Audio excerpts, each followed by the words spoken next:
The guests had barely finished clapping when the room fell silent. Nathan Hale, a young millionaire groom-to-be, rolled into his engagement party in a wheelchair. The announcement was shocking. He was now paralyzed. Gasps echoed, but all eyes darted to his fiancée. Instead of comfort, her face stiffened, and she pulled her hand away from his. Whispers spread like fire across the ballroom. That same morning, Nathan Hale woke before sunrise in his modest Austin bungalow. He brewed plain coffee, wiped yesterday's rings from the counter, and read the local paper at a wobbly kitchen table he never replaced. His old pickup waited in the driveway, dented but reliable. At the office, he greeted the receptionist by name and carried his own laptop instead of letting anyone fuss. He had money, but he liked small routines that kept his feet on the ground. The engagement party was circled on his calendar, a neat red ring around a question he could no longer ignore. By noon, the answer would start revealing itself. At the hotel ballroom, Nathan arrived early and watched the setup.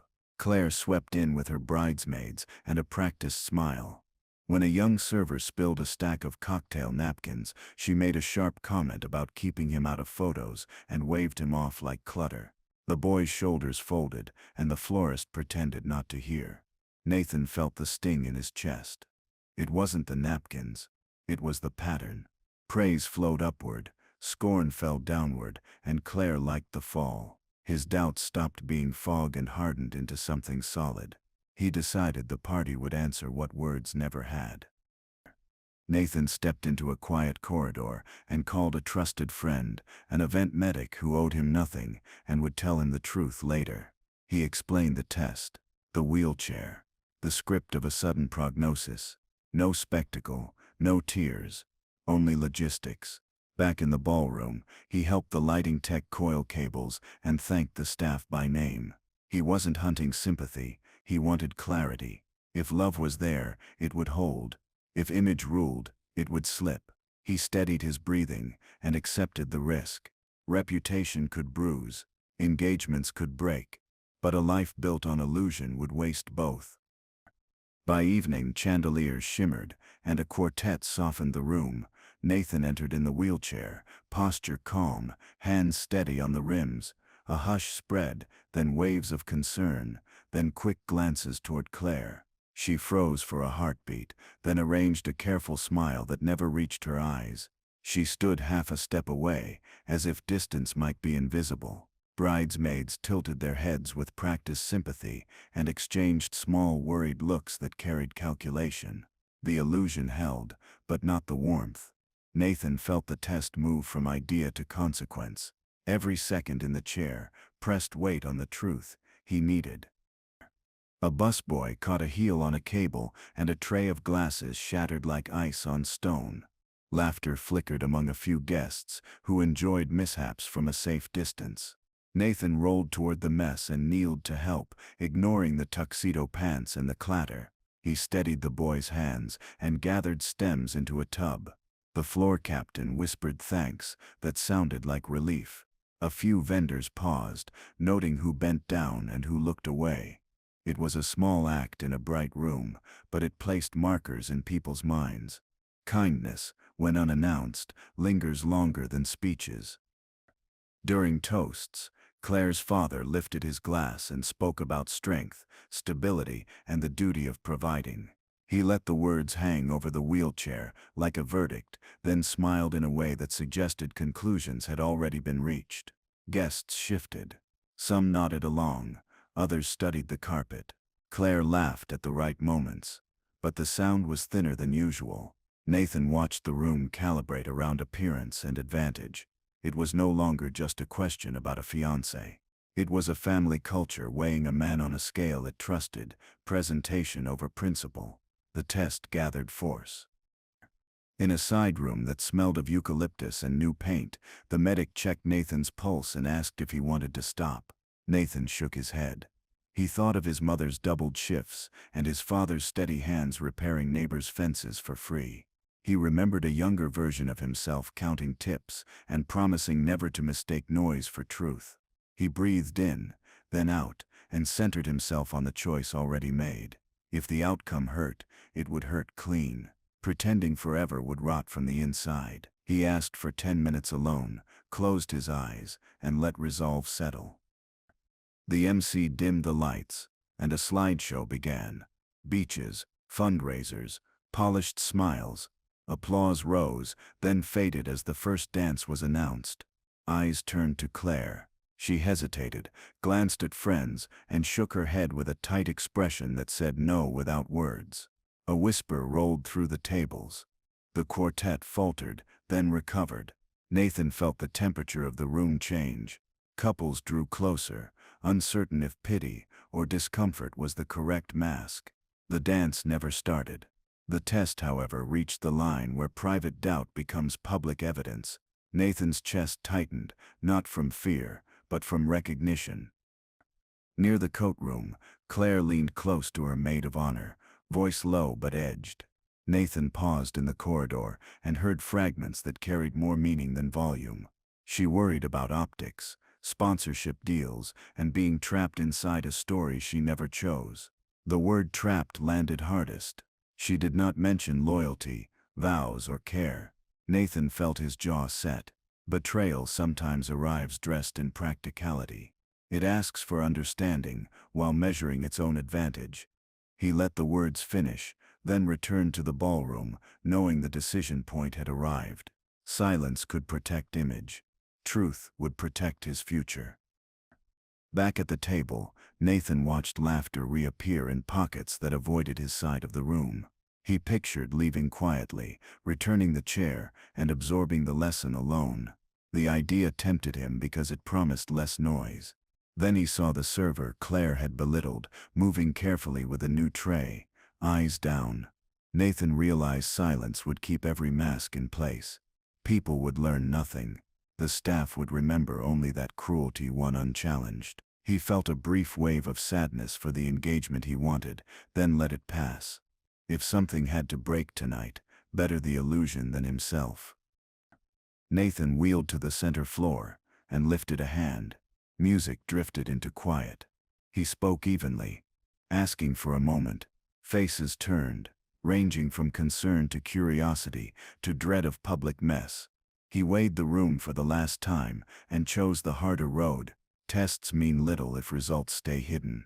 He thanked everyone for coming, acknowledged the shock of the evening, and prepared to show exactly what was real and what was performance. The choice landed with a calmness that surprised him. Fear loosened. He had already lost what was false. What remained could finally breathe.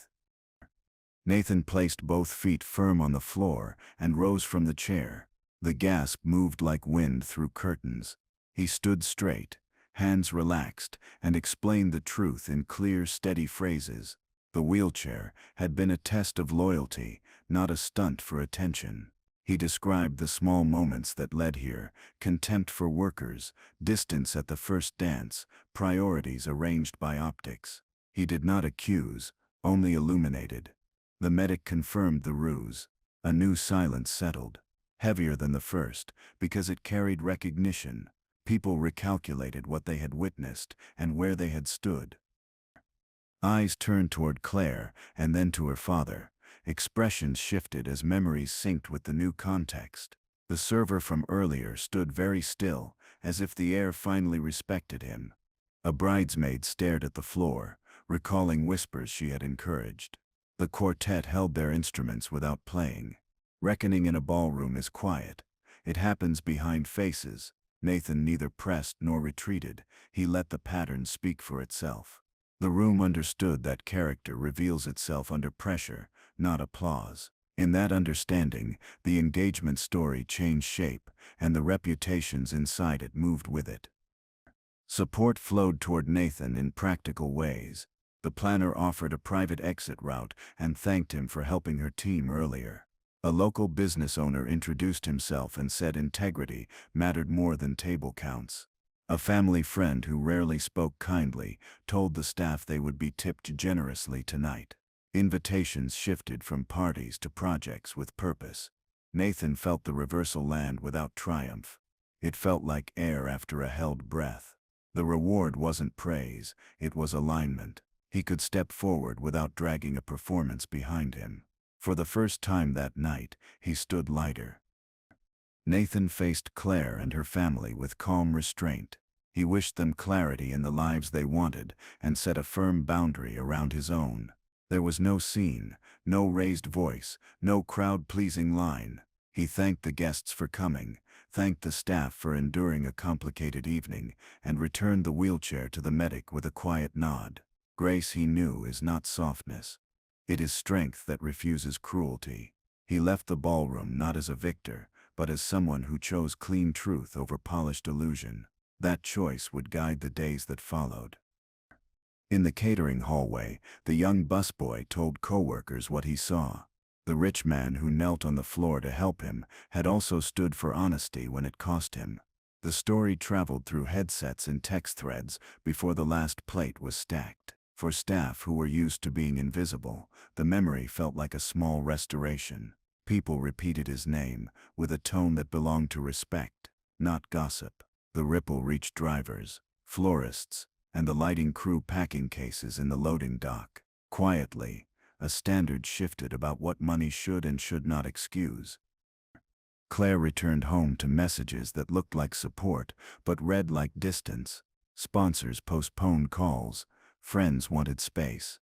Her father fielded questions from partners about values, tone, and brand risk. Consequences rarely arrive as thunder. They collect as doors that no longer open. She scrolled through photos from the night and saw a pattern she had ignored: smiles for status, impatience for service. The narrative she once controlled began to drift. Without an audience cheering, choices sound different.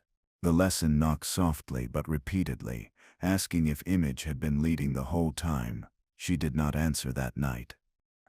Within 48 hours, the story moved through Austin like a cautionary wind.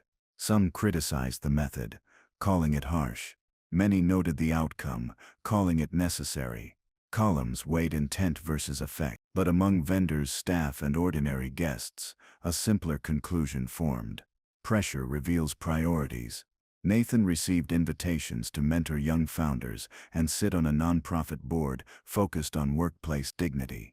He accepted few and chose carefully, preferring work that matched his values. The community's attention eventually thinned, but the new associations remained. His name carried less glitter and more weight, which was the trade he wanted. At home on his porch, Nathan watched morning light climb the fence. He sipped coffee and let the quiet sort the week. He felt the loss, because endings cost something even when they are right. He also felt a steady relief. The test had not made him proud, it had made him precise. Money could decorate a room, but it could not teach anyone to care. He thought of the server's careful hands, the busboy's gratitude, the planner's firm kindness. Those moments were the compass points he would keep. With that, he set the cup down and chose his next day.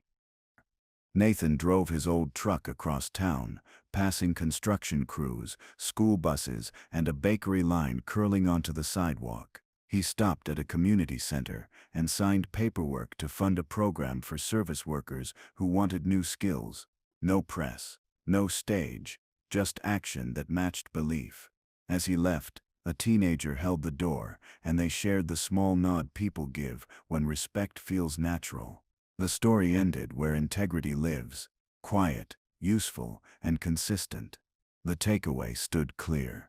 Love measured by image fractures under stress, but character measured by conduct endures. The ballroom lights were off now,